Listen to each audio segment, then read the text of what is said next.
welcome once again to your favorite class, I hope. Probably not at this point. But we'll try to muscle get out of here.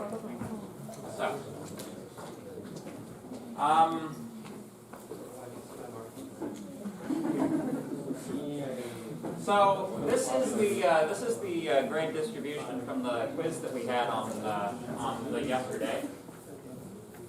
You're recording? Awesome. So as you may notice, the average is a little bit on the titchy side. I'm not at all happy with that, and I don't think that it's your fault. So this is something that we're going to try to improve. So the course needs work. To some degree, this is sort of like, okay, well first let's identify what the problems are, right? Number one,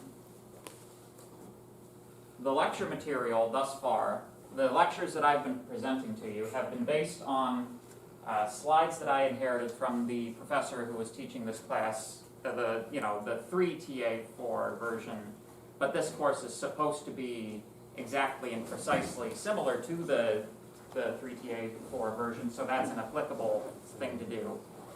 But the lectures themselves are excessively technical in a manner that's not exactly helpful with the lab material. We also have this additional problem, which I just found out about today from the TAs. Apparently, I was laboring under a false assumption with respect to the manner of the organization of this course as it was the previous semester. I had assumed that when I looked at the Avenue shelf from the last offering of this course, the lectures in the lecture folder were in the order they were supposed to be presented in. Despite the fact that they were not, they hadn't been outwardly labeled with numbers or anything, but I kind of assumed that the course had some degree of organization. Turns out that I was being optimistic. It turns out that in the last offering of this course, the person who was teaching it was kind of just adding lecture slides to the back of the course after the pre-established plan didn't exactly fall through, and this wasn't exactly communicated to me in any particular way, so that's why, after the first, 4 weeks of the class, things have kind of fallen apart. So, so this is kind of the state we're in. I think that a lot of the personally, my personal analysis of this so far is that a lot of the problem with this course stems from the textbook. How many of you have tried to read the textbook? How many of you have successfully read the textbook? Yeah. So it's more of a reference manual than a textbook, in my opinion. I wouldn't consider it to be an introductory document by any stretch of the imagination. And I think even those people who have successfully read the textbook would perhaps agree with me about that. The inclusion of 1 or 2 introductory paragraphs per chapter does not an introductory textbook make. So, we're kind of in a position where it's not possible for me to change the textbook mid-semester. It's not, unfortunately, a lot of these things are things that we're going to have to work with what we're given to an extent. Unfortunately, I wish to Christ that I had time this semester to completely redo all of this, but I don't. And, I apologize for that because you guys deserve more than this for the money that you're paying for this course, to be completely honest with you.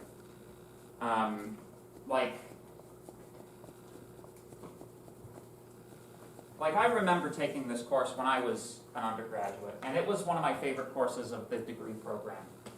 And it absolutely breaks my heart what has happened to this course. It's absolutely, like, beyond the pale. And I don't, like, I think it's kind of like a factor of, you know, as more controllers come out, there's a drive to upgrade the lab equipment for more recent controllers.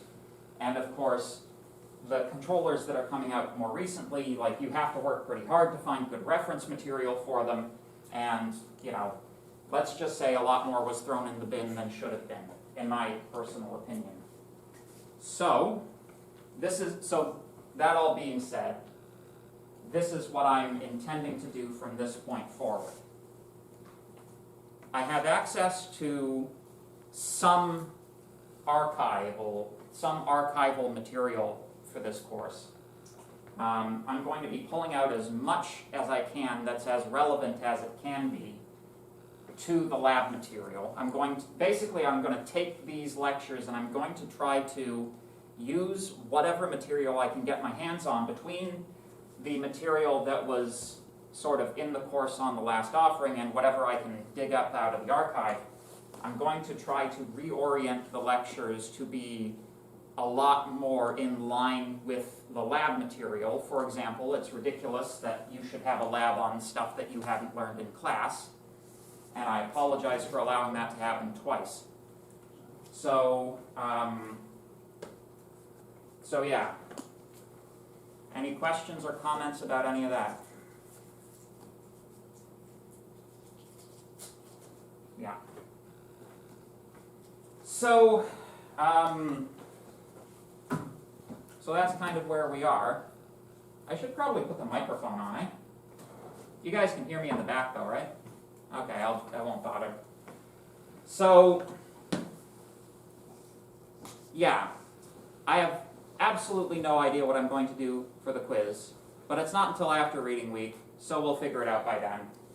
I said that there should be a quiz and there should be a quiz, but that's too far in advance for planning at the moment. Like, basically this weekend I'm going to have to, you know, like one of those terrible fishing boats that throws the nets in and drags it along the seabed and pulls up everything and finds a few fish that it needs. That's what I'm going to have to do with the archive for this course over the weekend.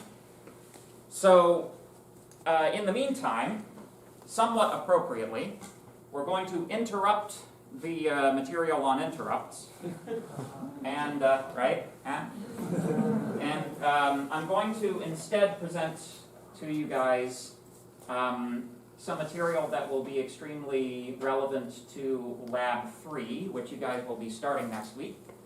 We're going to talk about I2C. We're starting Lab 3 after reading week. Oh, are you? Yeah, because next week is like the second half of Lab 2. Oh, okay.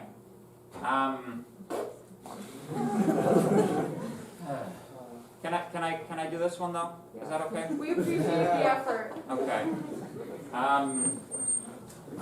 Like I prepared this one. So. All right. So what's you know what? Let's just do it. We'll figure it out. I apologize for all of this. This is what I get for trusting people. So anyway, so let's talk about I2C. So first and foremost, I2C, or I squared C, but I2C is much easier to say, so I'll probably say I2C. You know, it's written to, even though it's supposed to be a square most of the time. It's a communication protocol. So this is a manner by which binary data is transferred between different chips in a circuit board. These chips do not necessarily have to be the microcontroller. The microcontroller can be involved. It probably will. You'll have a microcontroller involved at some point. But you don't necessarily need one. Other things can act as a I2C bus master. So, good.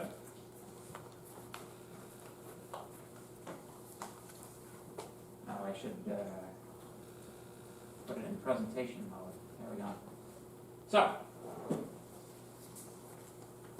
I squared C, the reason it's called I squared C is because if you expand it out, it's the inter-integrated circuit. So instead of IIC, they sort of said, well, I times I is I squared, so I squared C, and that eventually devolved to I2C, so that's where the name comes from.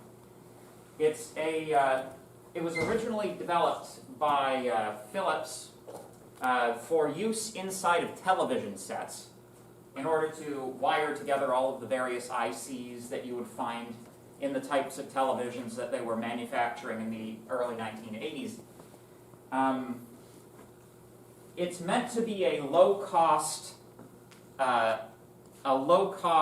implementation of serial communication. It only requires 2 wires, which is not a very large number of wires relative to most communication protocols. Essentially, you have a data wire and a clock wire. The various high and low signals that come over the data wire are meaningful in the context of the clock signal, as we're going to see. As I are going to see. Fine. There we go. So you'll see the I2C in like various small peripherals because it's low cost, it's easy to set up, and you can easily write a software implementation of an I2C communication protocol. So technically speaking, the I2C protocol can have multiple masters and in addition to having multiple slaves. Obviously you would have multiple slaves, but there are certain synchronization events that must occur in order to be able to put multiple masters on one bus. But perhaps we should start with like an overall view of what this communication protocol looks like, right? Do I have to draw it? No, I don't. There you go. So you've got SDA, which is your data line, and you've got SCL, which is your clock line, right? These are wires in the regular sense. You have pull-up resistors applied to these wires. So essentially, you'll notice how the we're connecting together several pins. This isn't just like one-to-one communication. This is what's known as bus communication. So your data line may connect to as many as, well, it depends on what the address space is. But you can have let's say 128 different devices connected here if you're assuming 7-bit addressing. So this is roughly speaking, this is the overall view, and I'm going to do it on the board, I don't care.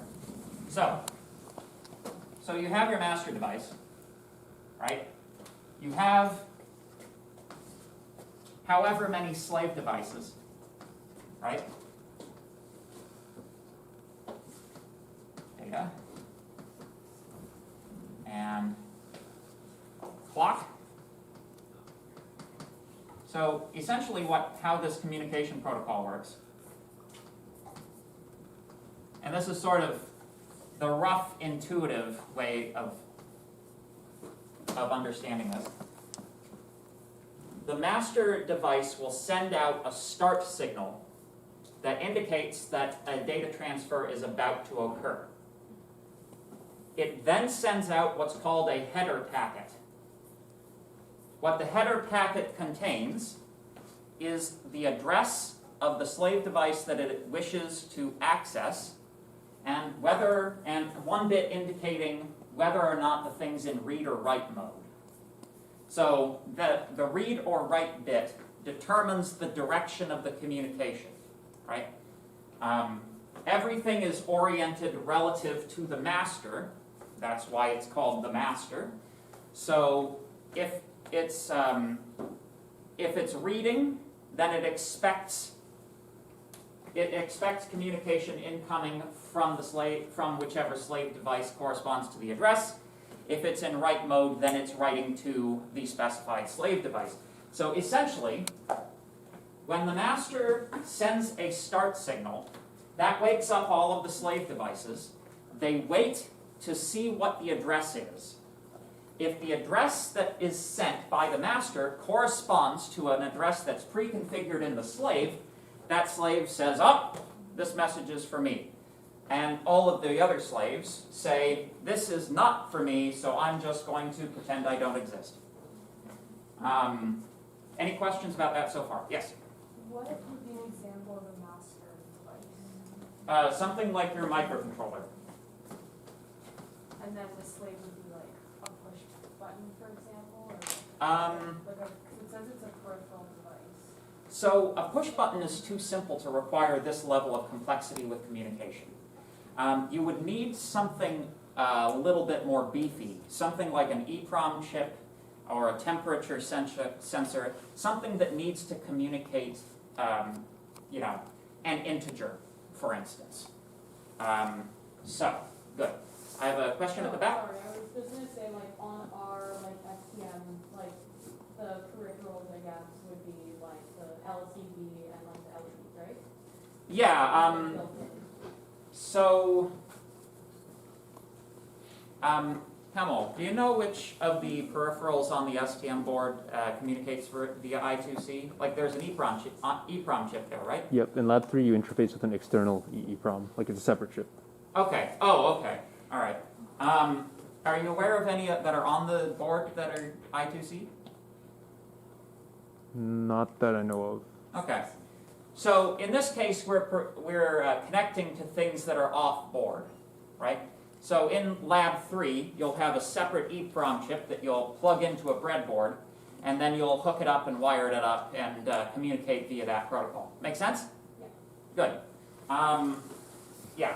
So EEPROM, electrically erasable programmable read-only memory. It's a memory storage device, and it makes a really good example for this, right? Because the data that you send, basically, it's an external memory that you would send read and write operations to, right? So the microcontroller may wish to write some data into this EEPROM chip. It will commence communication. It will send the data. It's writing data, so it'd be in write mode. It sends the data over the network. The EEPROM chip picks it up. That data will contain an internal address on the EEPROM chip because, it's not sufficient to know simply what the chip is. You help, the header chip address, that's one thing. If you're dealing with memory, you also have to write it to a specific memory address. So that's also going to have to be contained in the data packet.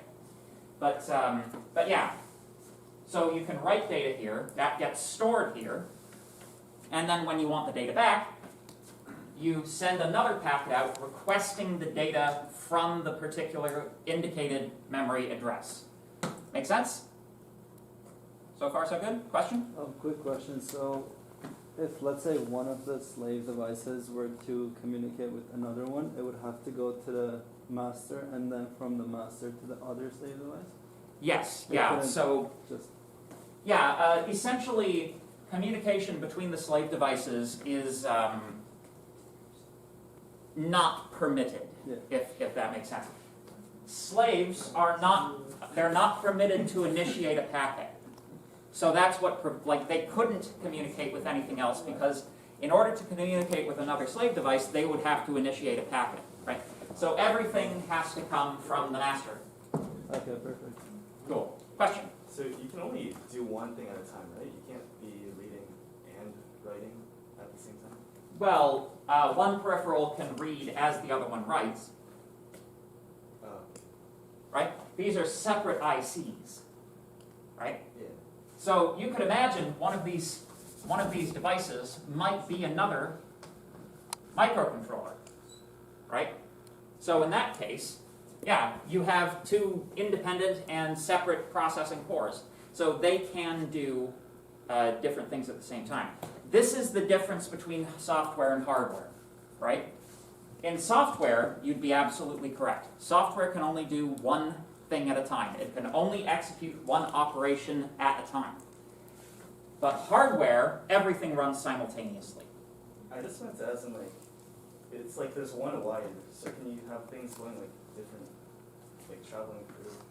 Now we get into the electrical, now we get into the electronics of the situation. So, we know, thank you, that leads right into my next point. So we know that we have two pull-up resistors on these two lines, right? So, in their idle state, these pull-up resistors will pull these two lines up to 5 volts. The pins that are used for this communication are in open drain mode. Type, mode. So, if we recall from our lecture on general purpose input-output, open drain mode means that if you you can pull the line down to zero, you can pull the line down, but you can't pull it up, right?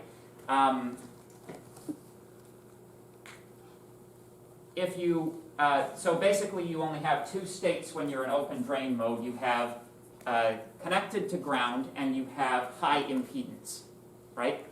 So, essentially how this works, any one of these devices that are on the network has the ability to pull the signal down, right?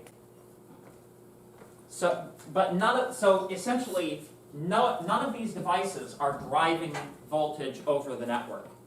If they were, that would be a possible short circuit if one were to drive it high while the other one was pulling it low, right? So everything's an open drain, right? Make sense? Good. Any other questions? These are really good questions. Yes? Is there a discrepancy between the slide and open drain because it says positive, connected to positive? Yeah, this is positive. I know. It's either positive or high impedance. Wouldn't it be ground, connected to ground? Yeah, that would be an error then. You see how much respect I have for these slides? No, in open drain, when you connect, but you can only pull it down to ground. You can't connect it to positive voltage.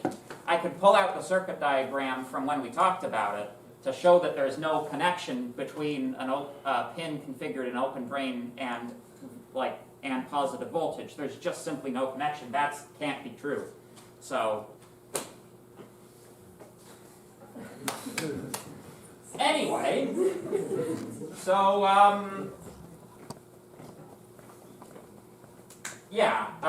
so any one of these guys can pull these lines down, right?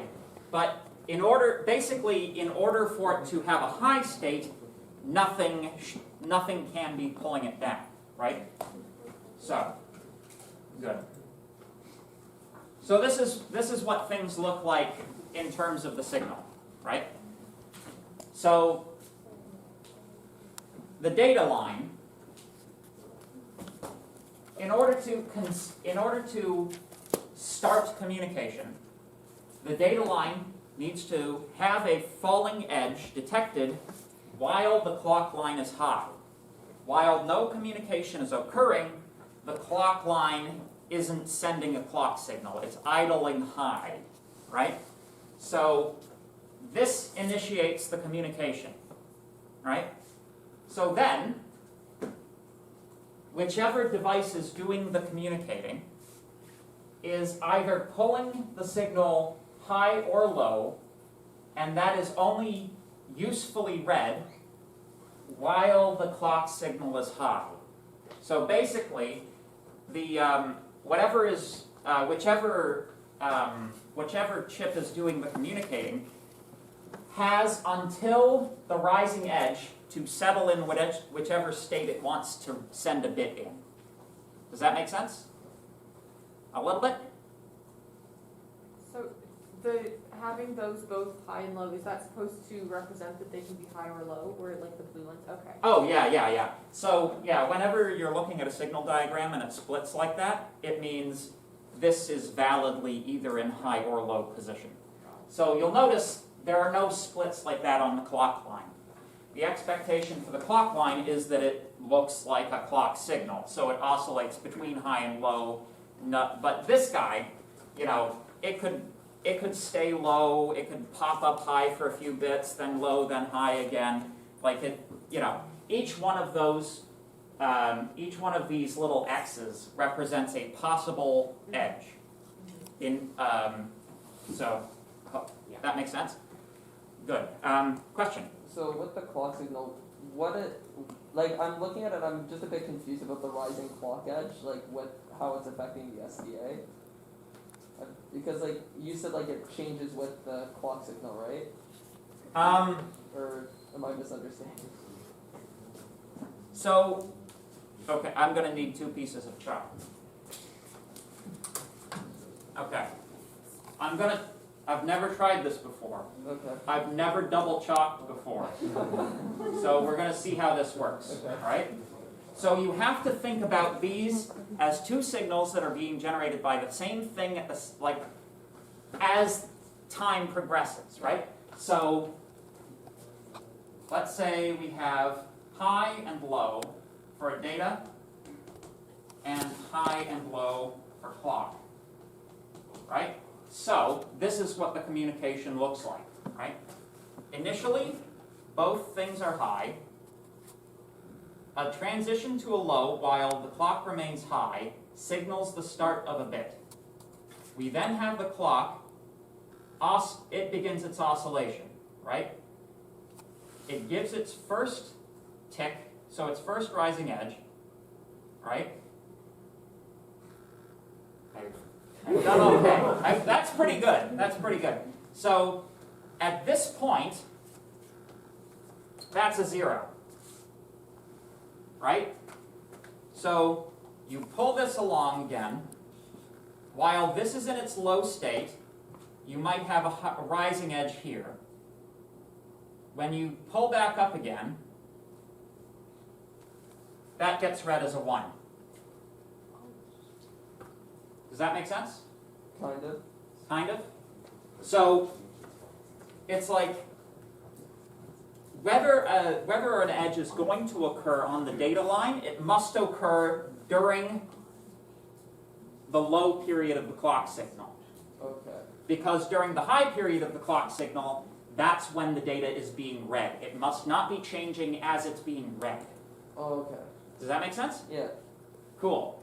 Any other questions? So Yes? then the data line doesn't depend on the clock signal just times the reading of it. Yes! Okay. Yeah. Yes.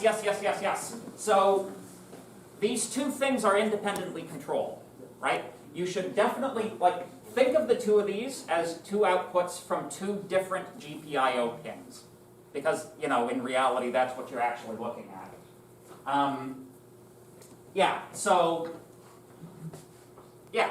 The data line is controlled independently of the clock line. Another thing that may be confusing to you at this point, this clock signal is not the clock signal that is being received by the microcontroller that, for example, times its, what do you call those? Instructions. It's not like the clock signal that's being sent to the CPU. Any signal that oscillates like this is known as a clock signal, particularly in this case because it's being used to time packet transmission.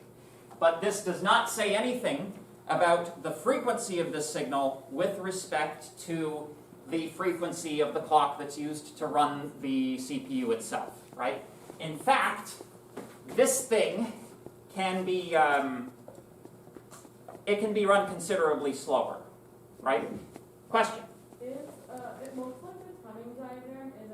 implying that like before the start sequence and after the stop sequence, the clock is just held high? Yes, Is that the case? yes. Okay. While communication is inactive, both signals are held high. Or, to put it another way, because of the pull-up signals, or the pull-up resistors, nothing is driving it low. Right? Make sense? Question? On the last clock tick up there, does it read another zero or is it just do nothing? Here you mean? Yeah. It would initially read a 0, but then it would receive the stop signal. So that's, like, this is the other reason, right, that you don't have rising or falling transitions while clock is high. If you get a rising or a falling transition while clock is high, that's your goddamn start or stop signal, right? So that means that if you do that, then you're going to like initiate another packet before the first one is finished, or stop it prematurely, or it'll end up with some kind of communication failure, right? Make sense? Yeah. Good. Any other questions? Yes. I'm a little bit confused. So the microcontroller has like two clocks, one for its own like CPU and everything, like the instructions, and then another one for things like this. There might be like dozens of clock signals that are going on in various parts of the board, right? Yeah. And first, explicitly this reason, like, do not think of the clock signal with a capital C, T, C, and S, right? A clock signal is just an oscillating signal that's used to time something, right? It's like you remember timers, right? The signal that we had coming out of the prescaler is a clock signal, right? It's not at the same frequency as the sort of master clock signal from which all other clock signals are derived, right? That would be your, the oscillator that's being put into the microcontroller itself, right? We'll call it the big oscillator from now on. Any other questions? Yes? So I'm just confused with how the slaves like split up the header packet. So you mentioned that like the first few bits are the address, and then there's like read, write, and then Yeah. the information. So how does it know like how long the memory address is, and then how long the information is? That would be like it's like the width of the. Oh, geez, way to steal my thunder. Oh, sorry. Like, adding on to that, can multiple devices with like different address widths be on the same line? So you can't have multiple devices with different address widths on the same bus. All of the devices on the bus have to have the same address width, right? Unless there's some kind of exotic situation in which you don't have to do that, but as far as I'm aware, that's how things work. So, your question actually gets into our next slide. We actually have slides on how these packets are organized, right? Good. So, but before we get there, I just wanted to make one more comment about the clock signal here. Because anything has the ability to hold the line low, including the slave devices, one thing that the slave device can actually do, it can delay the clock signal. It can hold that clock signal down while the master is sort of releasing it so that it would be high, right? So if you have a peripheral device that requires some time to perform the request that's being made by the master, the slave can actually step on that clock signal and hold it down until it's finished calculating. Then it releases it, lets the master do its thing, and then it can send its data back, which is kind of a cool thing, which isn't in the slides, but I read that in the textbook. So, yes, good. Yeah. Yep. So, I don't really think it's useful particularly to get into multiple masters super heavily, but essentially, if you have more than one master device on a I2C bus, they have to perform some sort of synchronization, right? So essentially, if there's a packet that's currently being transferred, the second master will wait till it's finished to send its package, right? But if two of them, let's say both of them try to send a packet on the same clock cycle, so they both pull the data line low while the clock line is high. They both wait, like they both watch the data line to ensure that the data line is doing what they want it to do, right? So essentially, if the data line is pulled low, but one of the masters expected it to be high, it backs off. It loses the arbitration. Whoever pulled the line low gets to do what they wanted to do, because their signal hasn't been interfered with yet. So that's how a multi-master arbitration works. While the other master is doing its thing, essentially the one that lost arbitration pretends it's a slave until that's finished. Does that make sense? Question? I'm just a bit confused what you mean by pulled the data line low. So, like in an electrical sense, the line when idle is pulled high by the pull-up resistor. Because these data lines are configured in open drain mode, they have the ability to drain that high voltage down to ground or do nothing, right? So they effectively only have the ability to grab the signal and pull it low. They don't have the ability to pull it high, but they don't need it because it's already being pulled out high by the pull-up resistor, right? So if you want a physical metaphor, you can think of it like actual strings, right? And like you have a string running on the ground, and you can stomp it down to low, or you can release it and it'll snap back up to high. That's oh, maybe that's helpful for someone. Any other questions? Yes. So on the slide, it kind of looks like the clock signal stops before the stop sequence is like put in, but in reality, would the clock signal just keep going and the SDA would be like pulled high during the like high in the clock signal? So this clock signal is not the type of clock signal that's being sent by an oscillator. The master has control over when it goes low and when it goes high.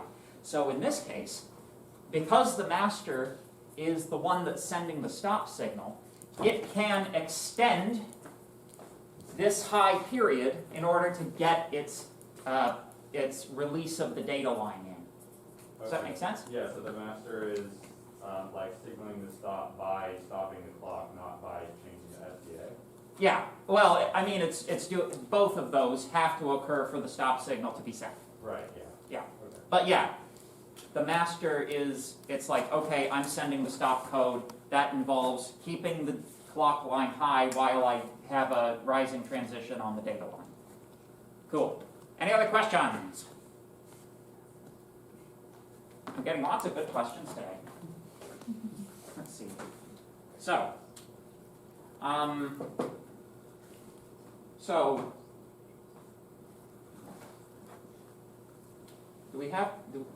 gonna skip ahead to the data packet form, I think. Well, yeah, okay. I'm gonna do it on the board. So,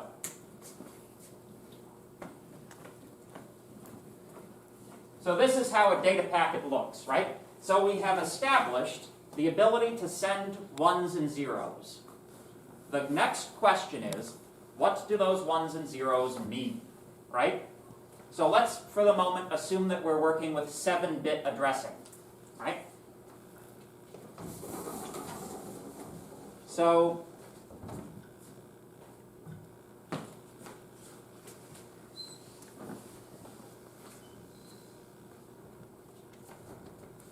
So we send 3, 4, 5, 6, 7, 8.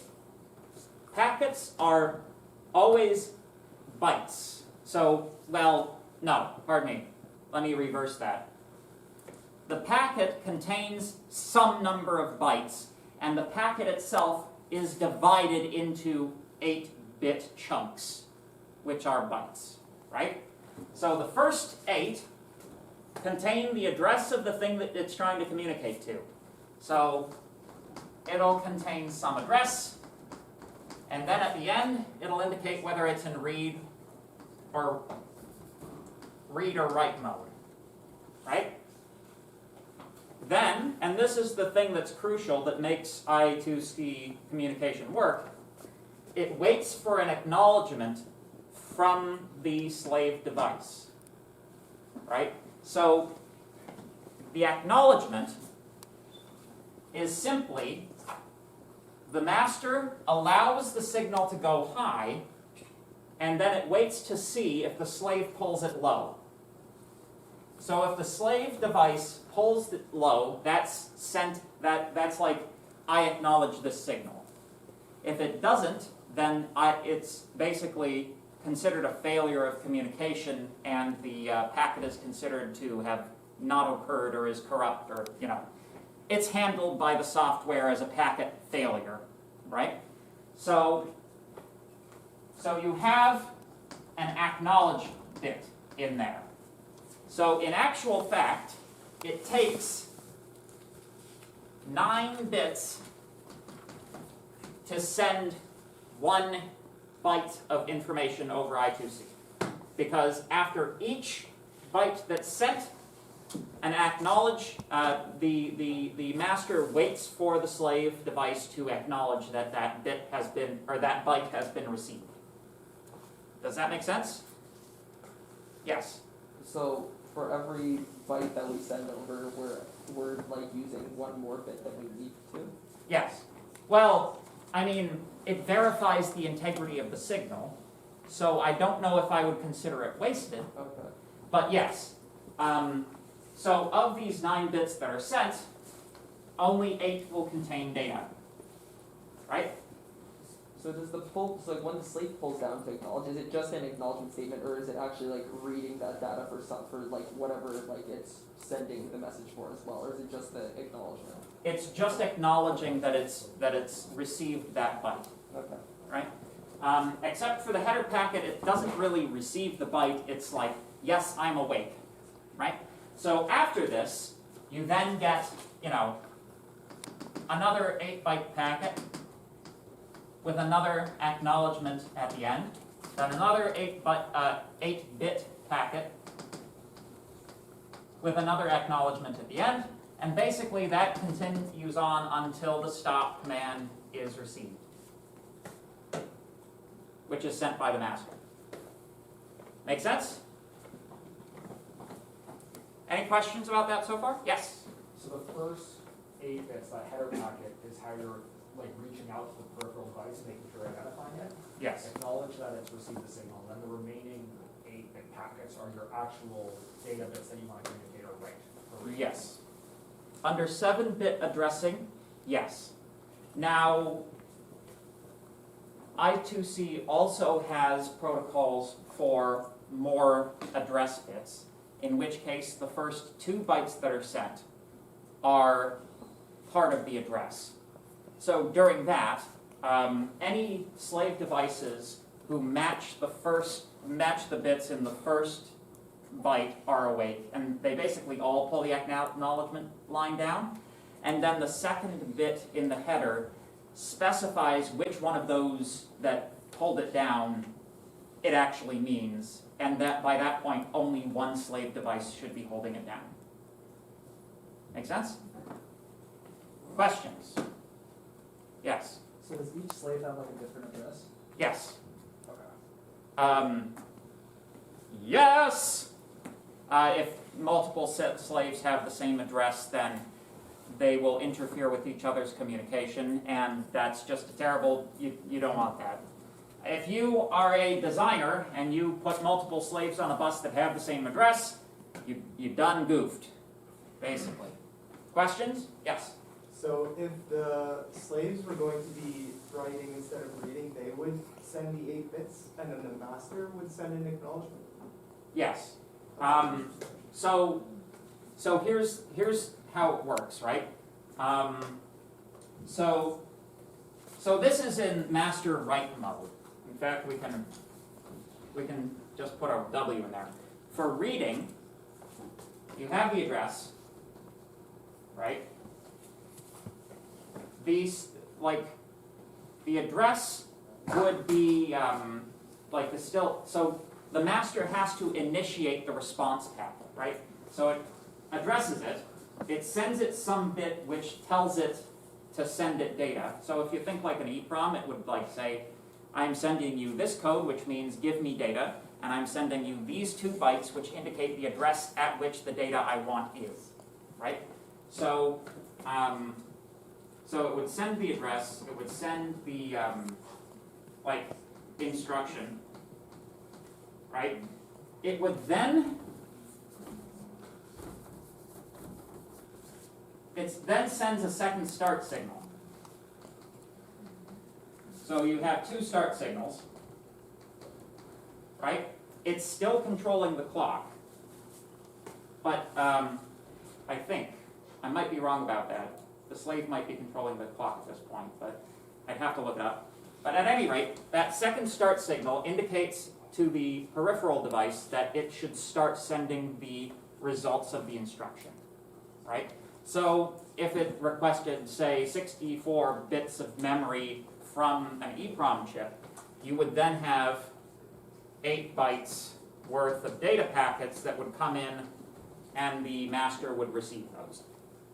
Make sense? Yeah, that makes sense. Cool. Any other questions? Yes? So for the address and instructions for the read mode, how like big is that? Is that still like 9 bytes or 9 bits or? Yeah, each one of these is the 8 bits plus the acknowledgement. Yeah. Question? During read mode, how does like the acknowledgement bit work? Oh, it's, you just get the acknowledgement at the end of every bit. You have like 8 of them inside of here. So does that mean that like when after the second start signal, the master would be sending the acknowledgement bit? I believe so, yes. Yeah, I think so. If anybody wants to contradict me on that, please feel free. Okay, good. Sorry. Yes? You might have said this, but what's the point of constantly asking for acknowledgement? Like, if you ask that once, can you not, like, continue communicating without keep on asking, like, are you still here? Yeah. So the question is, why keep sending all of these acknowledgements? It verifies the integrity of the signal for the entire duration of the transaction, right? So, it's unlikely, because these types of things are operating on a single packet transmission would take something on the order of microseconds or tens of microseconds. But, I don't know, maybe the requested instruction is bad for the IC, bad for the slave, and it blows up, right? It would stop sending acknowledgement bits. And then the master would probably, good design would be query it again, see if it's working, if not, error code, right? But yeah, it's, otherwise, the master would send all of the packet and it would think that all of it was sent correctly and validly, and that, the one thing worse than having your message rejected is having your message not received and you're not aware of it, right? And that's your romantic advice for this evening. So, yeah. I think that's about as much damage as we can. I'll take your question, but yes. If you're going to be reading a long transaction, you still have to send that Like stop command? Or what? No, the last bit for verifying Oh, no, that's just in the header bit. That's actually, yeah. 7 bits are address, 1 bit indicates read or write. That's what the header packet is contained of. are composed of. These bytes are just binary data, right? You don't have to repeat the address, you don't have to repeat whether you're a reader or writer. Make sense? You guys better come down, because everybody's